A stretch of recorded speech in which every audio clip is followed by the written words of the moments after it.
Welcome back to the Spinofaarism podcast. Would everyone care to introduce themselves? Again, I guess I'll go first. I'm Dino Blaze. I'm the Chameleons. I'm Stu Bonk. And today, we're going over weekly creature relevant to the religion, a somewhat recent scientific paper, what David Peters has been up to, and fossil genesis, which is a similar blog post thing to what David Peters does. So we're later down the line, we're going to do a few revisits of it because it gets daily posts, occasionally 2 times. But anyway, weekly creature relevant to the religion. So Siamosaurus, Sutethorni. So Siamosaurus is a Spinosaur that lived around 129 million years ago in China and Thailand. It is known only from teeth, and they resemble the teeth of baryonyx. Siamosaurus was actually originally considered a pliosaur because, just from teeth. Siamosaurus is estimated to be 17 to 30 feet in length. Like its relative, Siamosaurus has conical teeth, which implies that it was a piscivore. And for the final part of this, Siamosaurus is relevant to the religion because it worships and does the bidding of Spinofaaris, like all the other Spinosaurs. And new scientific paper. Damn, I love how it's not. I love how the link's not embedding. That's cool. HTTPS. Um, https://sbp.brazil.org/publication/index.php/paleodesk/article/view/357. Surely one of the greats. Scroll all the way down. You have the abstract in English. Like on the article? Yeah. It's paper, but I only have access to the abstract. Oh, wait, never mind. I have access to the full paper. I just needed to press PDF. Oh, wait, it's all in... Oh, never mind. Wait. Is it all in Portuguese? It is all in Portuguese except for the abstract. Yeah, because the abstract is both... there's 2 versions. One's in English, the other's in Portuguese. Yeah, I think I got the full version. Oh, no, I only have the abstract. Never mind. You can click on PDF and it gives you that, but I wonder if Google Translate will. Don't use Google Translate. Right click. No, not uBlock Origin. No. Okay, I can't translate to English. But the abstract. Spinosauridae taxonomy, paleobiogeography, and paleoecology are revision. Spinosauridae is a family of tenoran theropod dinosaurs that was widely distributed during the early Cretaceous. Here we revised the state-of-the-art of the family's taxonomy, paleobiogeography, and paleoecology. We compiled updated diagnosis for the holotypes of the 20 species attributed to the family since 1841, alongside with the different hypotheses related to the family's paleobiogeography and paleoecology. We also compiled updated diagnosis for a series of intermediate elements that are relevant in literature. We concluded that out of these 20 taxa, 6 can be regarded as nomina dubia, Australopithecus crassosaurus, Suchosaurus girardi, Spinosaurus marocacanus, Siamosaurus, Sinopliosaurus fushuiensis, and Suchosaurus coltridens, due to the lack of diagnostic material and automorphies. So Spinosaurus macrocanus, I'm pretty sure that's I forgot the name for it. Pretty sure that's Oh, no, wait.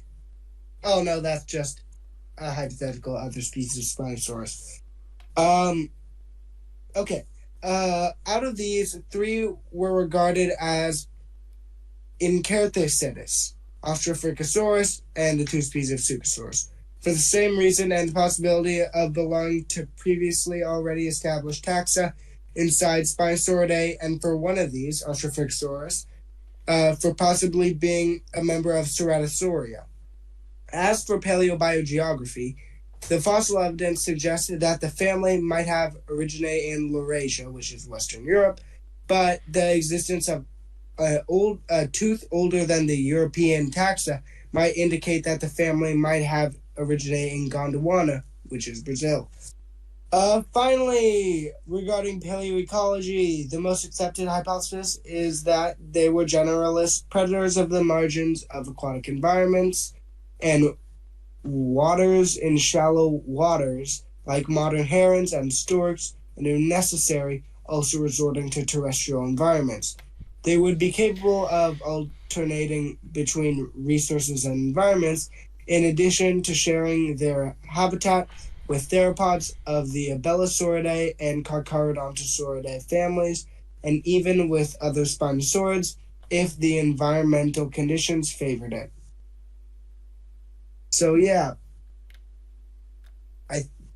what is so Siamosaurus might be invalid, I guess. That's a shame. Oh yeah, potentially dubious. Very sad. Yeah, I mean it makes sense because it's only known from a tooth. Well, not a tooth, multiple teeth, but just teeth.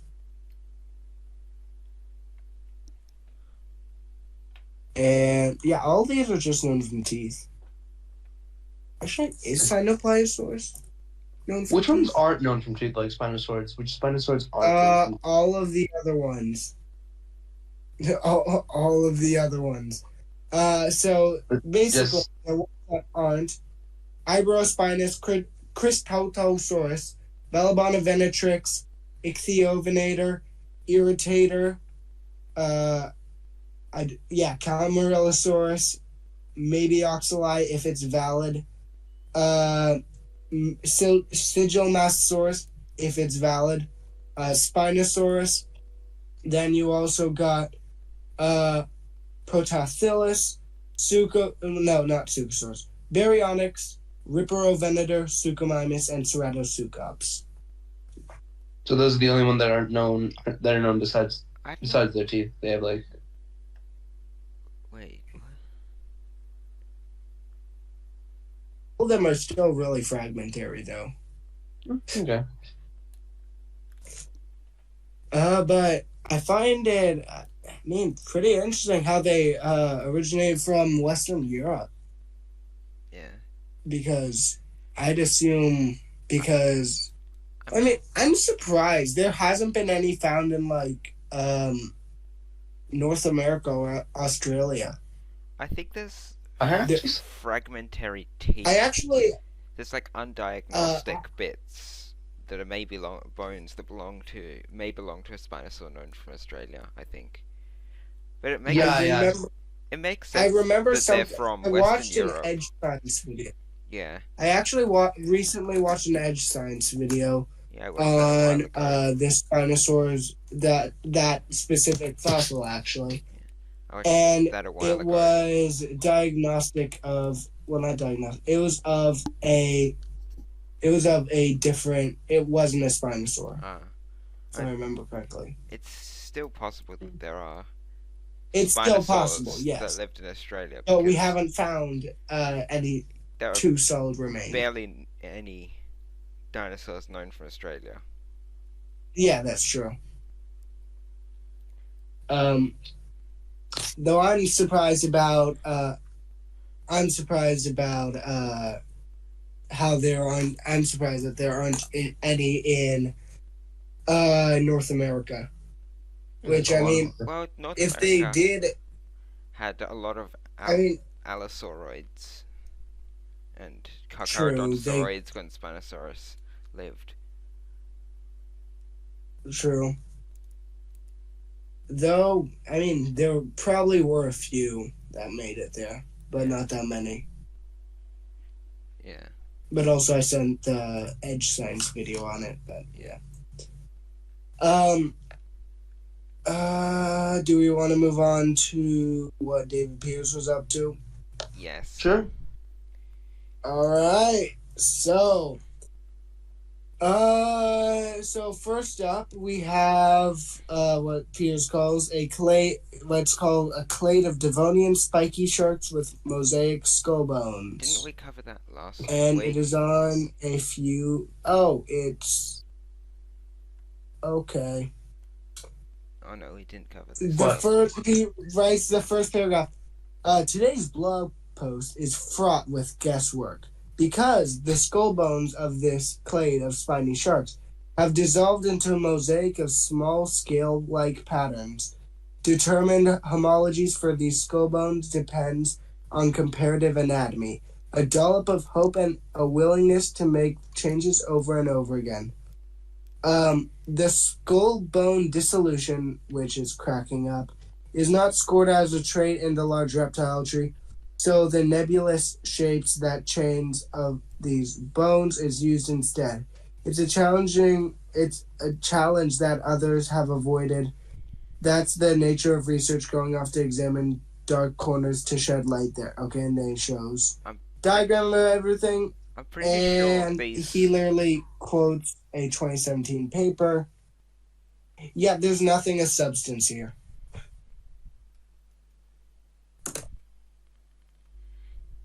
There's literally nothing of substance in that article. He's comparing skulls again with two extant catfish. Okay.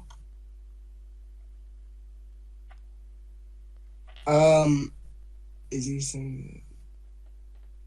If you look at it... Oh, he's calling Cynodontis a placoderm. The placement of those spiny... Well, not placoderm. He's saying that Cynodontis retains traits from placoderms, which, as stated in our first episode, placoderms didn't evolve into catfish for the simple reason, if I remember correctly, 250 million year difference between when extinct and the others evolved. And placoderms also have no living descendants. Yep, because catfish, Siluriformis, I think it was early or late Cretaceous. It was Cretaceous. Yeah, Cretaceous. And then placoderms, end of Devonian. I used a simple Google search, and I found that these spiny sharks that he is unable to place are actually do have a known place. They're placed within Acanthodidae. The only reason he can't place them is because he bases it exclusively on skulls, and their skulls are fragmentary. If he based it on any other part of the bodies, which presumably are well preserved, aren't that badly preserved, he would be able to place them, but he can't since they're based on skulls, as we saw the other day with some Lagasuchus and some other things like that. They don't have skulls, but they have almost complete bodies, and he wasn't able to place them because he bases it entirely on skulls. I'm going to quote Peters too. Oh, okay. Sorry for interrupting you. Yep. I'm just going to quote Peters here. Certain dental traits and convergence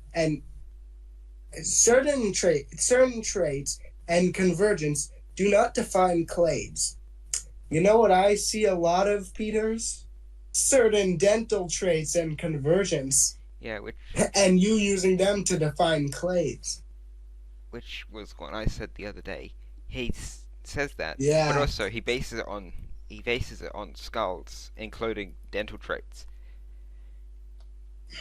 Yeah, which he is also can't bad. He can't spell, which there's nothing wrong with him being able. There's nothing wrong with not being able to spell, but he's trying to overthrow the scientific paradigm. Like, you won't see spelling mistakes in a scientific paper. I mean, occasionally you do. Yeah. It's not common, but you do see them occasionally. The next one is two extinct placoderm skulls compared 1-on-1. Wow, we're comparing skulls again. Of two, of I don't even see another species you're comparing it to. No, it's as the GIF goes. It's the same genus. Oh, never mind. I wasn't looking at the GIF. Yeah, I don't know what to say. They're both placoderms. One's from the Silurian, one's from the early Devonian. I don't know what to tell you. Yeah, sure. Both placoderms. Cool. He just knows his traits in there. The height mandibular plate shrinks and pushes forward. Okay. He just notices the differences.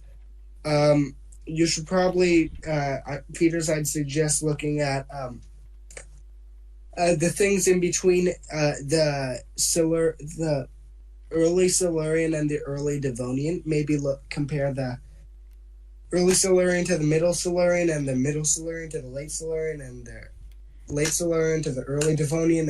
You get the point. He once again instead of just comparing. He once again can't spell because it's called a hypomandibular plate, not a hypmandibular plate. Hypmandibular. That's the thing you want, a hypmandibular plate. It gets you hyped up. Yep. The next one is one more. The next one is a missing premaxilla in the placoderm Holonema. Question mark. He goes over the skull again because that's all he uses. Yeah. Yeah, he's just looking at the skull. Yeah, that's about it. Also, Dineblaze, you weren't here last episode. I just want to let you know, Peters considers Australopithecus to be an ape, not Australopithecus, like yeah. He considers really the transitional one. Like Africensis, right? Yeah. All species. Yeah. Oh. Okay. All. And he interesting theory, I guess. He considers it as a side branch off of modern apes, because he thinks humans descended from gibbons. What? Yeah. Also, he considers Homo naledi to be a species of Australopithecus. What? Yeah, that sums up the proper reaction, huh? Yeah, it's confusing. Way too confusing. I mean, for more, watch the first episode. Are we gonna move on to fossil genesis now? Yes, we can. So, and that was quick. Are we gonna? Yep, because we didn't do any research beforehand. All of them, or are we just gonna do? Are we just gonna do the old or the new ones? There's only really like 22 posts or something. Yeah. We should probably only cover the ones that are related to science, because the other ones, like which one was it? Where was it?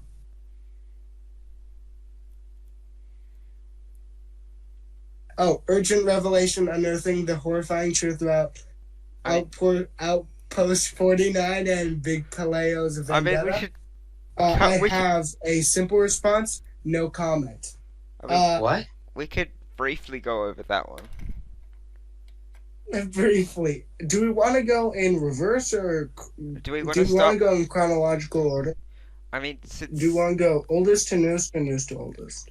Well, probably only do a brief one of the original old ones. Honestly, I must say the original ones are a lot less insane than these ones. I must say. Yeah, we'll briefly talk about those ones because they don't really matter since the guy who wrote them's dead. Rest in peace. I will just cover his strange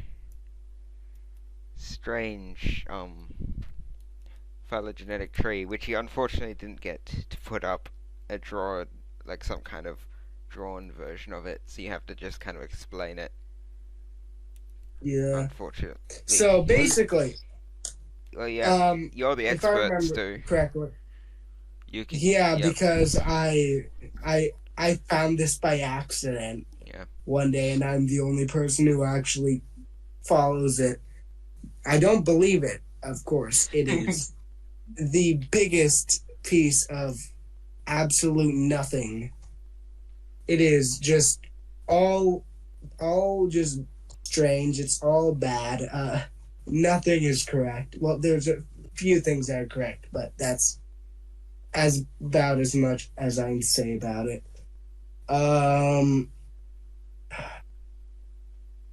But it's a bit hard to explain, but let me just see here. Oh yeah, before I do, he also said that Globy, well, we'll cover that. The person. We'll cover that. Okay, we'll go that one and get to the Outpost 49. Yeah, we'll cover stuff. Yeah. Okay. Outpost 49 article. Basically, if I remember correctly, he's only going over Stegocephalia. Yeah. So the first branch off would be like Tiktaalik, which he has an entire article about. Then newts and salamanders. Then after that, you got like the three branches off to frogs, diapsids, and anapsids. So diapsids branch off into something and Sauria. Sauria branches off into archosaurs and lizards. So the lizards, which I assume would be Squamata, Varanids, snakes, and mosasaurs. Where's the other lizards? Who knows? Accurate to real life. Archosaurs. Then you got archosaurs, and they contain Euparkeria, Erythrosuchia, which contains Erythrosuchus and Permian Erythrosuchus, apparently. Then you have Trypanosaurs, Tanystrophiids, and Charovipteryx. Then that branches off into Pseudosuchia and dinosaur forms. So, possible sister to dinosaur forms is pterosaurs, but within dinosaur morpha, it branches off into dinosaurs and birds. In birds, you have Psittacosaurus, Pterosauria. Why are pterosaurs birds? Who knows? It seems like we're gonna cover something in the future, and it's a bunch of blog posts on pterosaurs 2 birds. Here we have the opposite. It seems like he put all of the feathered dinosaurs within their own branch, which is birds. Yeah. Yeah. And then he put the rest of. Well, I mean, he put some of the feathered dinosaurs in Dinosauria. True. But yeah, it's confusing to say the least. An apsidum, which is weird. Then you go back to like the anapsids, and then got the synapsids, which is different in real life. Anapsids and synapsids are quite different. Yeah. He has like the examples he gives is synapsids branch off into cynodonts and gorgonopsids, and within cynodonts you have mammals and monotremes. So in mammals, you have like the average stuff like placentals and marsupials, while in monotremes, you have the platypus, the echidna, kiwi, The kiwi? Yeah, he puts kiwis the kiwi. the birds. And then you got... The bird. Yeah. He considers it a placental. If you... no, a monotreme. If you... I'm not a placental, a monotreme. Sorry. Then you got Sauropterygia, which he puts... which branches off into Pistosauria, which of course pleases from Pliosaurs, and of course sister to Pistosauria is turtles, which branches off into toads and Placodons. So just confusing all around the board. Toads aren't frogs anymore; they're related to turtles. Yeah, no, toads are related to turtles. What? Yeah, don't question it. That's all I can say, really. I mean, if you compare a long-beaked echidna and a kiwi, they look kind of similar. Kind of. Kind of similar. Just a little bit. And then... between a toad and a turtle. Looks so similar. Then you got Tiktaalik. I mean, we're just gonna not really talk about them. His frog one is a bit weird, because he has, like, magic frogs. Yeah. I think he was touching some magic frogs when he made the article on frogs. He did some screwing up with Mosasauria and Vernoidea. Well, Vernoidea. The Mosasauria is probably the most screwed important up salamanders and newts. Mosasauria went very badly for him. Things in a bit. But the Mosasaur part, he says that Globidens is still alive. Yeah, that he's still alive. Doesn't he just make up a genus? And also, they had dance moves. Wait, what? Doesn't he just make up a genus of Mosasaur? No, he doesn't. He misspells one. What was it again? I forgot which one it was. Because we talked about this. I mean, he puts Simedosaurus, which is a, it's a, what are they called? You mean, it's a Metriorhynchid. No, they're the relatives of, Coristodera. The relatives of... Coristodera. The relatives of... Campsosaurus. Oh yeah, Champsosaurus. Sorry, yeah. I got it. Metriorhynchids and Champsosaurus. Yeah. He misspelled. I think it was. It was one of the few in Mosasaurini. Because he had... Actually, no, I think it was in Globidens. I don't remember. Well, he just misspelled one. Simedosaurus, which isn't misspelled, but it's in the wrong group. It shouldn't be a mosasaur. Yeah, same with Docosaurus and Geosaurus. He's misspelled Docosaurus. Simolestes, which is a pliosaur, he puts it as Simoestes, and he puts it in Platycarpine. He puts Sachicosaurus, which is a pliosaur, in Mosasaurini. My favorite mosasaur, Sachicosaurus. Wait, he puts... I found it. It's Simodosaurus, which should be Simodosaurus. Also, which was already in this article twice in two different groups. And he... Wait, he did that with his Tylosaurinae. Amphibian. Tylosaurinae and Russellosaurinae are almost exactly the same, because he puts Laugisaurus and Simodosaurus in both, and then he puts Simolestes, which is misspelled again. He spells it as Simulestes. Also, he screwed up Veranoidea, so he put so there's Paleo Veranoidea. I mean, not Paleo Veronidae, which contains some extinct monitor lizards, but he puts the Nile monitor, and he just puts the Nile monitor in there. Huh. In extinct lizards? Yeah. Oh, and he also puts the Asian water monitor in there. So 2 living monitors that in the extinct category. Yes, and then you got Lanthano today, which contains one species. It's Lanthodus. Lanthanotus. And it's an earless monitor, if I remember correctly. And he puts just Varanus priscus, aka Megalania, and Varanus komodoensis. I'm pretty sure you guys can guess what Varanus komodoensis is. And a few extinct species in there. And then, everything else from that point on is fine. Wait. Also with the mosasaurs, he gives them, frills and sails and a bunch of other stuff. And bioluminescence. And sick dance moves.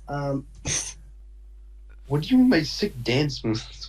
He puts sick dance moves, man. That's all I can say. He does a Peters. Like actually dance? He does a Peters and splits up.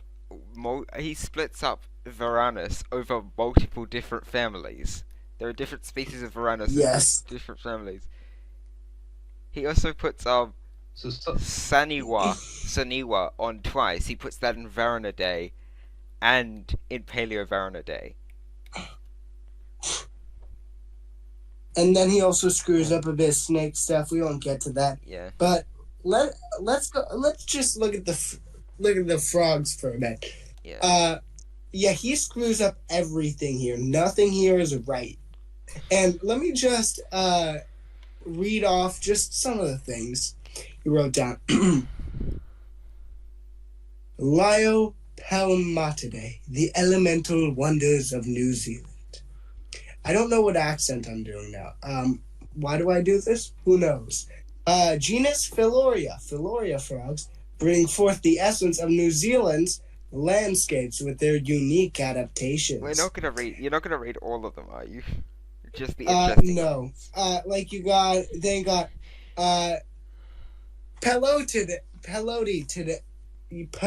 Pelotid the Euro-Asian shapeshifters of water courses.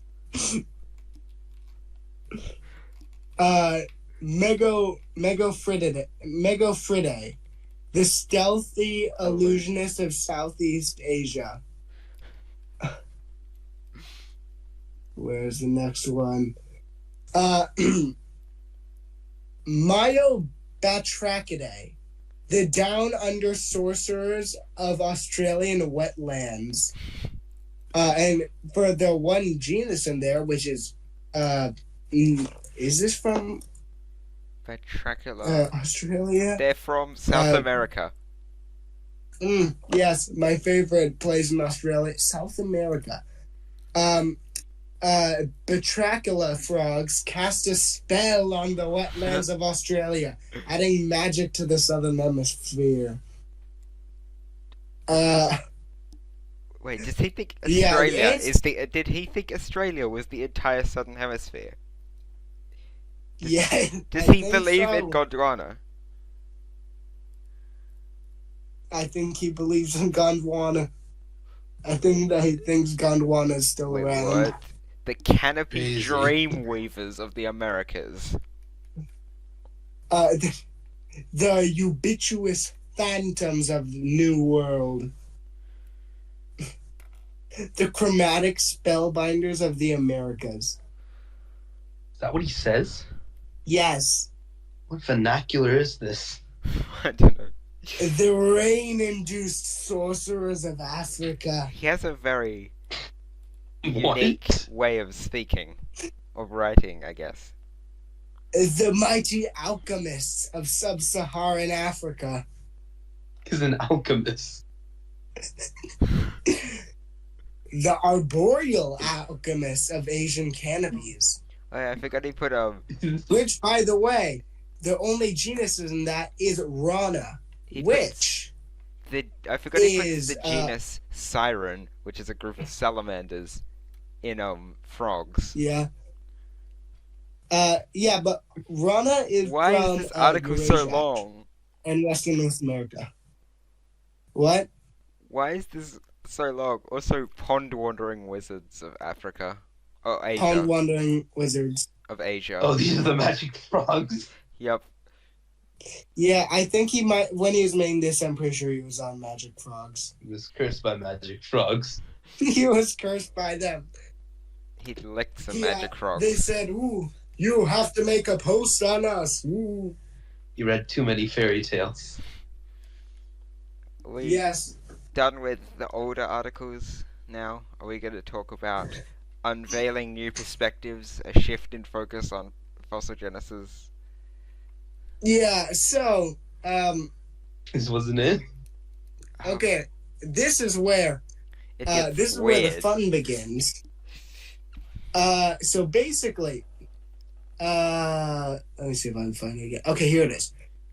Dear readers and followers of Fossil Genesis, it is with a heavy heart that I come to you today with a somber revelation about my brother Daniel Parker. Unfortunately, Daniel met an untimely demise, and after much investigation, it has become apparent that his death was part of a cover-up orchestrated by the enigmatic entity known as Big Paleo. As I grapple with the loss of my brother, I feel compelled to take the reins and continue the work he started on the website fossilgenesis.wordpress.com. However, I want to be transparent about the change in direction that will be taking place. This article was right after the Mosasaurs one. And the snakes. Oh yeah, the snakes. Daniel is passionate about paleontology, and while I respect his dedication to the field, I believe it's time to move beyond some of the theories he fervently pursued. I have decided to take a different approach and explore fresh perspectives in the world of fossils and prehistoric life. From this point forward, Fossil Genesis will shift its focus away from my late brother's theories and instead delve into the exciting realm of my own paleontological research. I'm eager to share with you my unique insights, discoveries, and musings about the incredible world of ancient life forms. While it is a challenging time for me personally, I find solace in the idea that Fossil Genesis can evolve into a platform for exploring new and innovative theories. My hope is that you, our dedicated reader, will continue to join me on this journey of discovery as we navigate uncharted territories in the field of paleontology.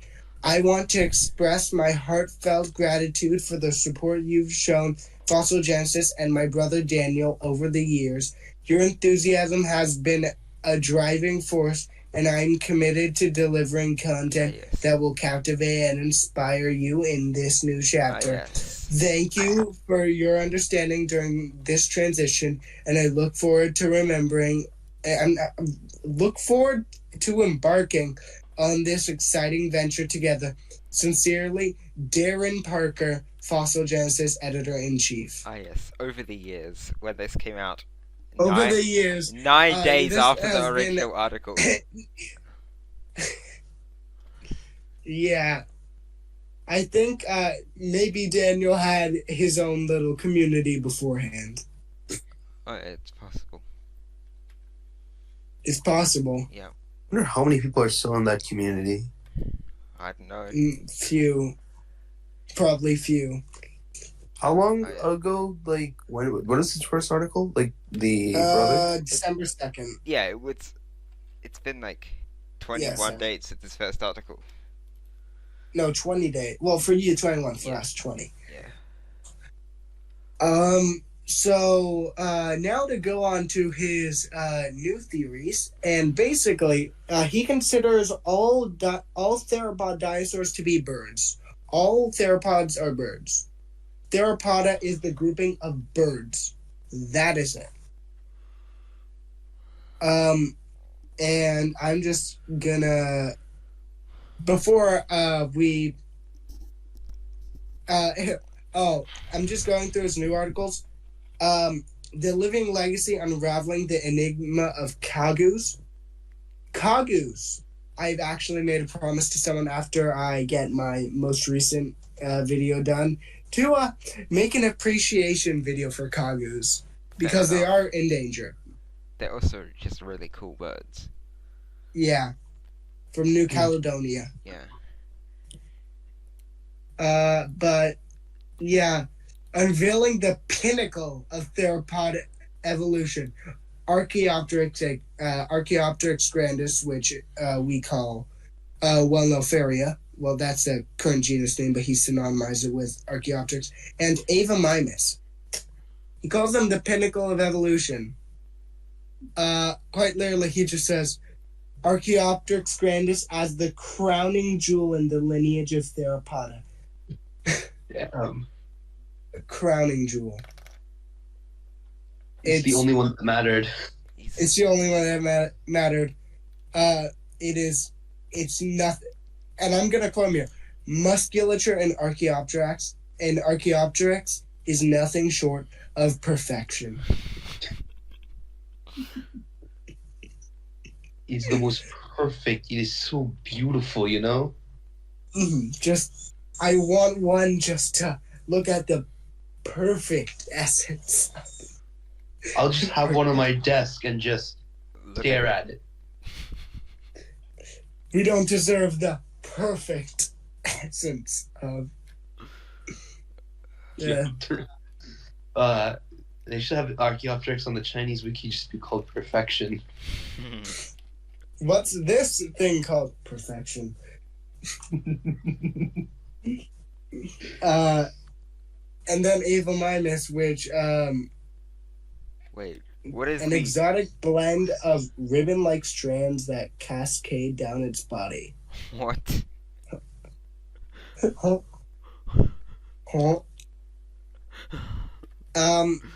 Then you got his his next post. Are we just gonna cover all of them? Okay. Or are we just gonna do a summary? We're gonna do a brief thing of all of them, and then we're just gonna, except for like the ones on modern animals. Yes. Acceptoriformisauridae, my favorite group. Yeah, he made a new grouping, which contains. I was about to just send this signal by accident, which contains this. Yeah, this isn't right, like at all. You know, Raphis, as in the dodo. What? I do love Spinofaarism and Duravenita, the close relatives. Yeah, it's very closely related. It's just like Raphis, dodos, the quirky cousins. Introducing the enigmatic Raphis, commonly known as dodos, a unique offshoot within. I can't pronounce this. Acceptoriformisauridae. Formisauridae. Okay, I have the solution to all pronouncing problems, and that is, I have a simple solution to this. Acceptoriformisauridae. Okay, that's how you pronounce it, I guess. Acceptoriformisauridae. That's Sauridae, but yeah, well, it's British versus American pronunciation. Then you got it's so strange, and then you got goes over answer, which are gray and white geese. Gallimimus, the fleet-footed dynamo. I'm gonna skip over revolutionizing our understanding of Theropoda and avian family until that's gonna be the last thing we cover. But unveiling the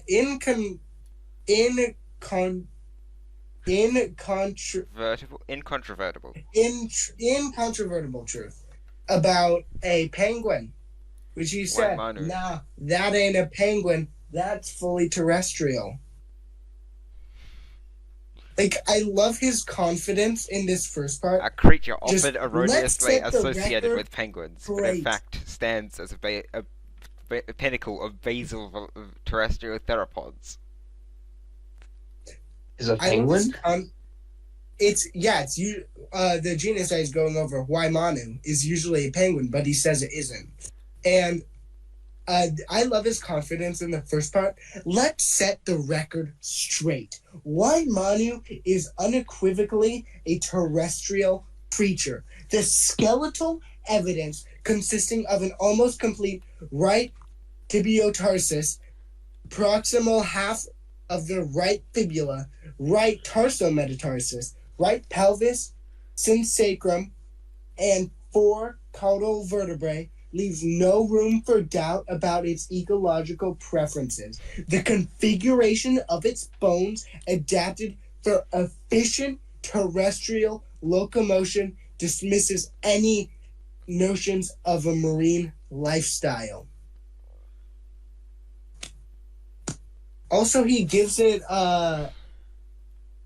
the crest of a cassowary and the plumage reminiscent of a bird of paradise. Isn't that a plant? No, there is actually a group of birds called the bird of paradise. Oh, them. Wait, send the picture of his reconstruction. He doesn't have a reconstruction. Oh. He needs to get an artist. Oh, he just described it? I do want to actually... Some of us should actually draw his reconstruction. He needs to get himself an artist. There's birds of paradise. I've sent the Wikipedia page of the... But, yeah, he basically just says, they are not penguins, they are not aquatic, they're fully terrestrial. And then you got Kagus. Enigmatic private clan of Archaeopteryx. The enigmatic private clan of Archaeopteryx. That sounds like a gang. I just use the enigmatic so much. Yeah, he does that. But, so basically anything after the part about his brother dying, it's now written not by Daniel Parker, but Darren Parker. Their parents did not have much creativity. It's just 2 Ds. Yes, my favorite. Archaeopteryx 12. Private. Archaeopteryx 12, private. Archaeopteryx 12, the covert convergence. It's a private specimen. Why does it sound like a spy? Archaeopteryx 12, do you read me? But yeah, and then it's just strange. And then his next one, yeah, Dromaeosaurus. It's its own thing with Spinofaarism. Wait, what? It's Spinofaarism and Dromaeosaurus. Our unwavering confidence asserts that both Spinofaarism and Dromaeosaurus did in fact convergently evolve traits and behaviors inspired by various modern animals. That doesn't make sense. How can you be inspired? Evolution isn't inspired, and also, you can't be inspired by something that hasn't evolved yet. Spinofaarism.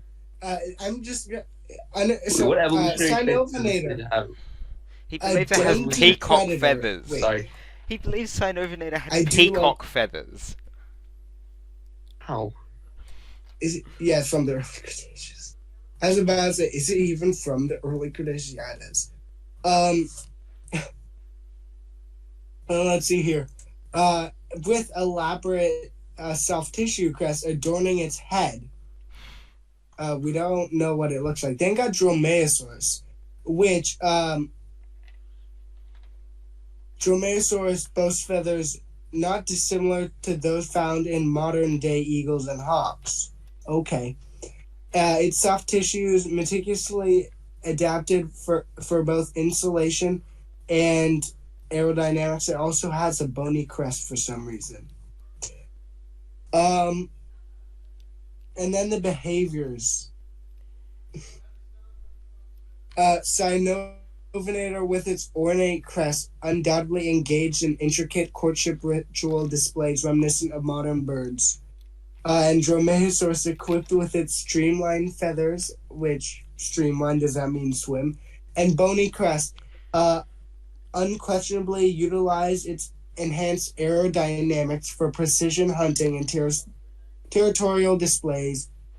Okay, cool. I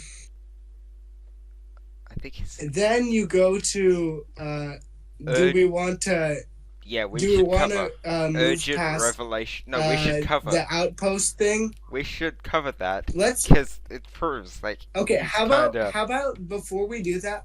We go to his regular post first. Yeah, we'll cover his regular posts after that. So then you got whatever this is. That isn't right. By the way, Pawo is a few species of peafowl. Yeah, it knows Meraxes all species is of peafowl. a Carcharodontosaur.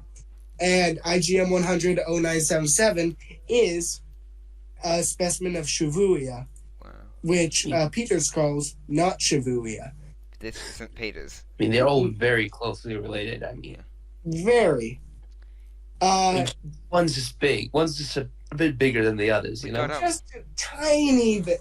Two more lovely made-up group names: Avium regia and Priscavian suprema. Priscavian suprema. Yep. Yeah. But this one, it just says, we're not going to do comments on Pawo. Yeah. Meraxes. Enter the colossal Meraxes, a formidable member of Avium regia. With a mass of 4.26 metric tons and reduced forelimbs, Meraxes stands as a testament to the diversity within this clade. There's 3 members. What diversity? I mean, exhaustive. Shibuya also does have reduced forelimbs, given it was an ovirosaurid. Damn. Anyway, our exhaustive reconstruction confidently envisions Meraxes adorned with intricate soft tissues, a prominent crest reminiscent of the casque of modern-day cassowaries, which he does. I guess a lot of things have cassowary crest. Dominates its head. Serving both as a display feature and a tool for thermoregulation. In our unwavering assertion, this reconstruction is based on thorough anatomical analyses and convergent evolutionary principles observed in extant species. Wait, does that mean he didn't examine Meraxes observed in extant species? Do we know what process he uses? Do we know what process he uses? This cassowary skull looks a bit funky. You know what this is? You know what this means? Meraxes has a cassowary crest. Am I going to look at the Meraxes crest? No. It's just a giant cassowary. It's just a giant cassowary. No, but it looks more like an Indian peafowl to me. So it can't be an Indian. So it can't be a cassowary.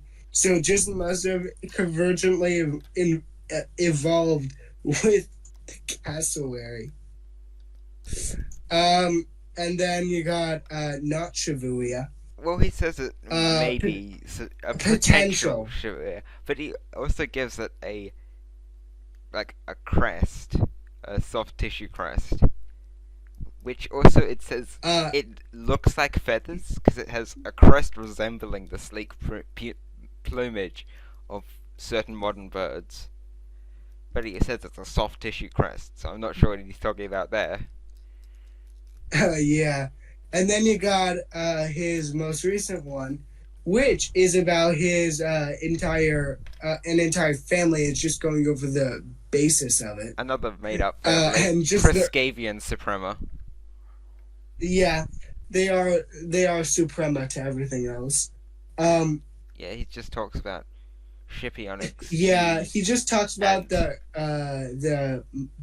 most basal members, which are Scipionyx, and a specimen of Chehalornis, which it looked the same to me. I don't know about you.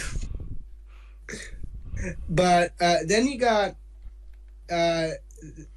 Outpost 49 and Big Peleo's Vendetta. Yeah, this is the most Okay, I'm not gonna read this out loud. I'm just gonna get like a text to speech to read this out. The most definite proof that he's insane. Yeah. Let's see here. I'm just gonna. All right. Just. I don't know how good this audio is gonna be in the recording, but. Dear Fossil Genesis community, this is Darren Parker, and I don't know how to start this, but I just found a note left by my late brother, Daniel Parker. It's a frantic revelation that shakes the very foundations of everything we thought we knew about paleontology. According to the note, Daniel stumbled upon an enigmatic outpost off the coast of India, Outpost 49. This hidden facility harbored live globidins, a species presumed extinct. Enclosed within the outpost, these creatures were observed and meticulously documented by my brother in secret. His recent post on Fossil Genesis briefly mentioned globidins, disclosing their appearance and behaviors, marking them as not extinct. What followed was a cryptic email from an entity known as Big One, threatening termination if Daniel didn't take down the post. Daniel, ever the skeptic, dismissed it as a joke and carried on with his work. But the note takes a dark turn. Daniel goes on to reveal that if anyone finds this note, it means extinct species are still alive in outposts scattered worldwide. He urges us to search for them. The note concludes with a chilling image, Daniel's blood-splattered words recounting his gruesome demise. He was killed by Big Paleo. Jurassic beetles, summoned by this malevolent force, devoured my brother alive. I can't process this. I'm torn between disbelief and horror. Big Paleo, the shadowy organization that supposedly governs paleontological secrets, took my brother from me.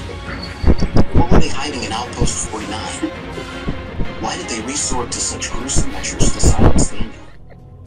And what other extinct creatures are they keeping in these outposts? I'm reaching out to you, the Fossil Genesis community, for help. We need to expose Big Paleo and uncover the truth behind these outposts. The secrets Daniel uncovered are too significant to be buried with him. If you have any information, any leads, or resources, please share them. We owe it to Daniel, to ourselves, and to the pursuit of knowledge to bring these dark secrets into the light. Stay vigilant. Stay brave. And may we uncover the truth that took my brother from us. Sincerely, Darren Parker, Fossil Genesis Editor-in-Chief. So, insanity. Oh man, I love it. Big One. Big One. Oh my god, they summoned Jurassic beetles. Jurassic beetles consumed him alive. Sounds like I honestly would. Seems like a pretty interesting story, though. Why do I feel like this is gonna devolve into like an ARG of sorts? If it does devolve into an ARG, that would be hilariously good. It would. Honestly, that would be pretty cool. Yeah. I'm not even gonna lie, that would be This cool. is all just like a scheme so that they could start the new ARG series. Yeah, it's just like, I don't know. I don't even know what I'm gonna say. This is confusing, concerning, and quite possibly perplexing. Big Paleo. Big Paleo. Big Paleo, who, as we all know, Big Paleo. Big Paleo's hiding them gnome fossils, as we all know. They have outposts all over the world. They have outposts all over the world. What are we gonna do? This does feel like some sort of ARG horror story. Yeah, and then it just got like, just Big Paleo when I find the lost message from the Bible that states that Moses was actually a Rugops. Big Paleo is just... Big Paleo is watching you. Big Paleo's watching your every move. Big Paleo's peak.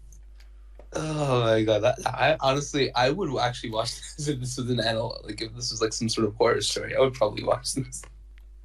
This should just be turned into a book. No, honestly, if they turn this into like some sort of like what is it? Like, what am I thinking? Like the ARG like type story thing. That would actually be pretty funny. I'd probably keep up with it. This is just like a whole marketing scheme. We just come up with merchandise, send it to Darren, get it all good, and then just... We should tell him we can be scriptwriters on the story. Scriptwriters on the story. And then let's see here. Then we got the final one, which is not like... It's from December 16th, so a while back. Oh wait, okay. This is... Oh, oop, that's the wrong post. Yeah, this one's also from December 16th. I'm just gonna... speech? No, it's an entire phylogenetic tree. Oh, okay. I'm just gonna send everyone here the link to the article, and it should be just slightly down. There's a download button for it, and it'll just make it into... You just click on it and it should open in your browser. Just zoom in all the way and then boom, you're set. I just zoom in all the way and I just see Herrerasaurus and Proceratosaurus right next to each other. Sister taxa.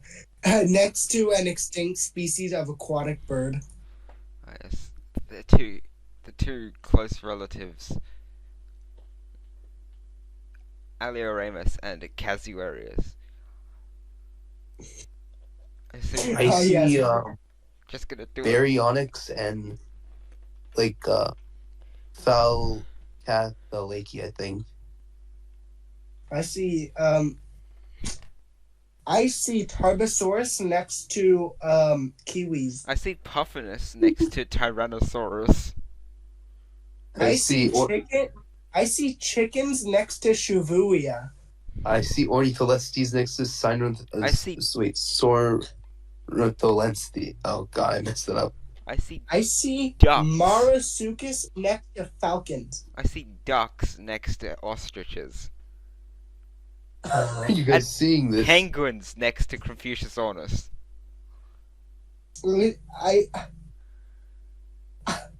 I see what is this? I see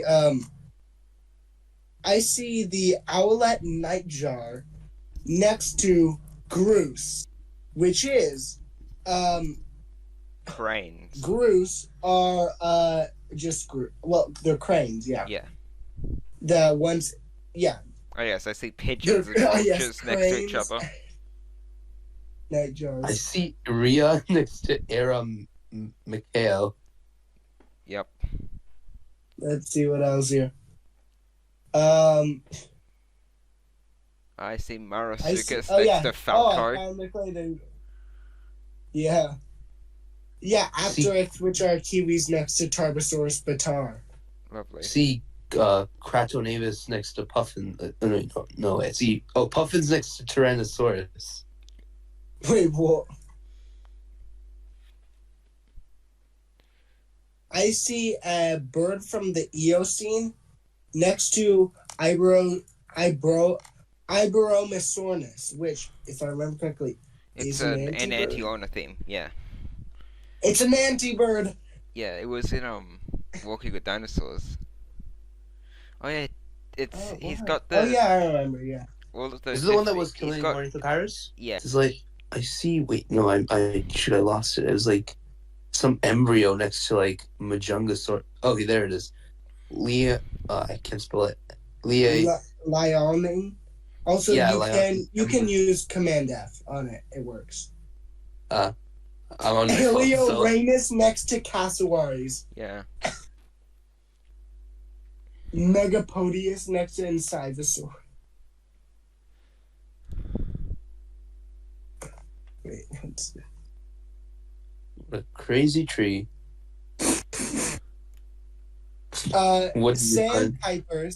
Sandpipers next to Dracoraptor. You know. Damn. You know, I literally can't see the difference. He puts terns next to screamers. He put what? Terns next to screamers. Mm. It's a bit interesting. You know, I honestly don't see difference between the two. Yeah, the two close relatives. Like, look at this. I can't tell. Raptor and swans. Bruce Raptor and swans. Looks so related, you know? Yeah. Yeah, I mean... They practically look identical. Yep. I know, right? I can't believe it, really. Like, I'm speechless. I wonder what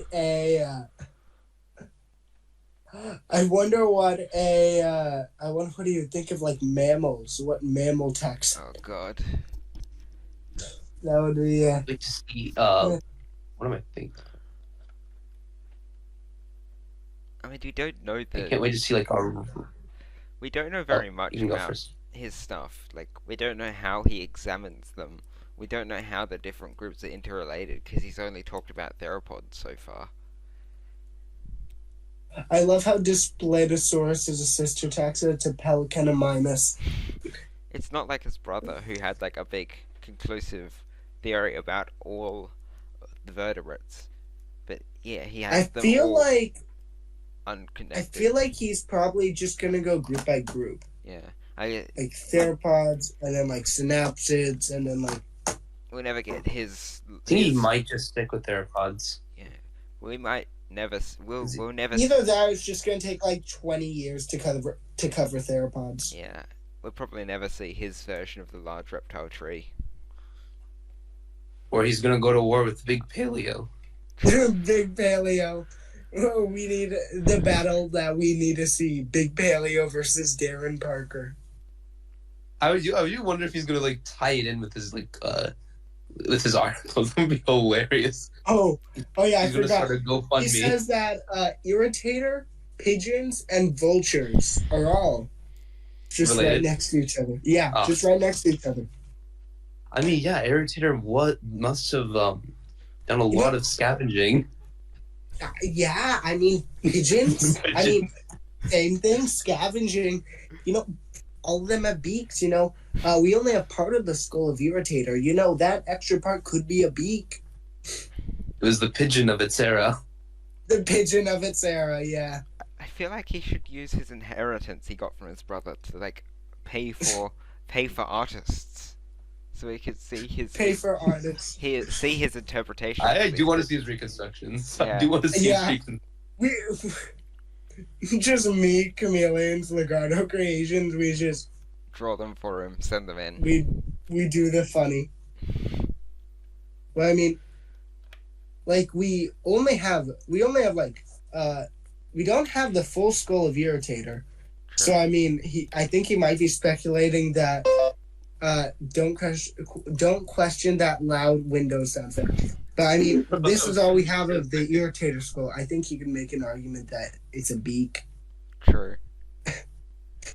just needs to say that those teeth right there aren't teeth at all. They're just like spikes going down its neck. He could believe it has. He put like a Megaraptor and a swan together. Yep. This guy, he's a genius. He's a real genius. Yeah. I should show this to paleontologists and give them a heart attack. I, for one, can't wait to find out what he puts out next. Yeah. Actually, I'm going to keep up to date with this. This is actually seeming interesting. Yeah. He puts a Asteronis, which is an extinct species of late Cretaceous bird from Belgium, next to Monolophosaurus. My favorite group, my favorite grouping: Xiongguanlong, green herons, bush mowers, pelicans, and Epidexodorus. Yeah, that's... You know, he puts Dinornis, which are... Dinornis is... Mowers. Just the moas, yeah, North Island giant moa. The biggest, the giant moas. He has like these weird main lines, like... He just used the scientific name. And he makes those specific species of moas a sister taxa to the subdesert mesite. Yeah. The subdesert mesite, which looks like this. They're related to grouse and pigeons. Wow. Yeah. He has this like weird like straight line, like you know those straight lines he has? He has Dinochirus, Procomsognathus, and Suchomimus like very close to each other. I don't see a problem with that, I know. It's Dinochirus, Suchomimus, and Procomsognathus. I don't know how this is gonna come out in post, but this is hilarious. Wait. Yeah, he just puts like an extinct bird from the Eocene next to a specimen of Tyrannosaurus. Which one? It's just an extinct bird, Pomeleornis, and he puts it next to Tyrannosaurus FMNH PR2081. Wait, let me just see if I can find what specimen this is. Oh, that's Sue. So Sue is related to a bird just from the Eocene. Yep, they're sister taxa. I love how makes total sense if you ask me. Not closely related to anything else. It's a really early branching off of one of his groups. Because he's got this. Oh dang! Henny Calagrius is related to Thalassosus. He's got a Thalassosus, I think. Super basal group of birds, which is like Parvo and Meraxes. Carnotaurus. It's next to Protopteryx. Protopteryx? Yeah. And then in Sieges, Marsuchus, and falcons. Protopteryx is the most basal of the Enantiornithines. Wait, really? Yep.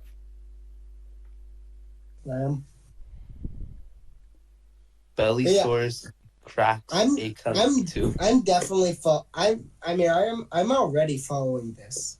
I've been following this since day one. This guy, he's cooking. He's cooking something. He's cooking. Let him cook. Let him cook. It might lead to something very interesting. Really? I mean, he's got these. I'm curious. I mean, he has his like weird phylogenetic ideas, but he also has this like basically subplot of the whole big paleo thing. Yeah. But I feel like that's where we should leave it for today. Yeah. All right, so subscribe to Chameleons. Check out my channel. Go to Fossil Genesis and see what happens. And see you guys in the next one. Yeah. See ya. Goodbye.